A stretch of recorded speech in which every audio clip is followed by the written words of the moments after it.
ننګرهار کې د معلولینو ویلچر باسکټبال لوبغاړي چې په فزیکي لحاظ معلول خو هیلې او حوصلې لوړې دي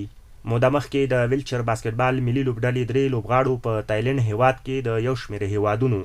له لوبډلو سره لوبې درلودې چې دغو لوبو کې د ښه مقاومونو او لاسته راوړنو اخیستو وروسته هېواد ته راستانه او ننګرهار کې د یوې غونډې په ترڅ کې وستایل شول.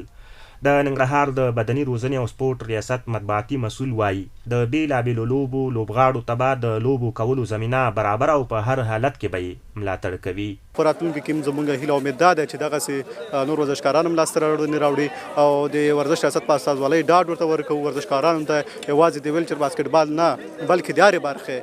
چې هغوی ته به مونږ نور سهولتونه هم رامنځته کوو تر څو وشي کولی د ننګرهار ولایت لپاره لاسته راوړنې او ډاډ لاسته راوړنې ولري. د لوبغاړو په تړاو جوړې شوې ستاین غونډې پر مهال د ننګرهار معلولینو فدراسیون رئیس وایي خوښ دی چې لوبغاړي په نړیواله کچه ښه وځلېدل. او نن دا غونډه زموږ د درې قهرمانانو چې هغه تایلند هېواد ته تللي هلته مسابقې کړې وې چې هندوستان ته یې ماتې ورکړې وه نیوزیلینډ ته یې ماتې ورکړې وه او دغه مراسم هغې ته نیولي وو او په خیر او خوشحالۍ سره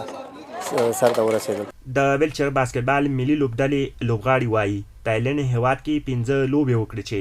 2 لوبې په لوی توپیر وګټلې.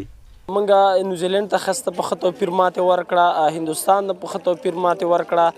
نو موږ ته چې کوم امکانات برابر شوي الحمدلله موږ ته استفاده وکړه نسبتا د هغو هېوادونو نه زموږ امکانات کم دي خو بیا موږ سره افغاني غرور او خپله مېړانه ورسره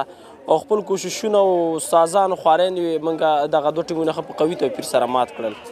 دوی له مسؤلینو غواړي لا ورته د لوبو کولو زمینه برابره کړي. د ریاست همدغه غوښتنه چې موږ له تمریناتو کې نوره زمینه هم برابره کړي تر څو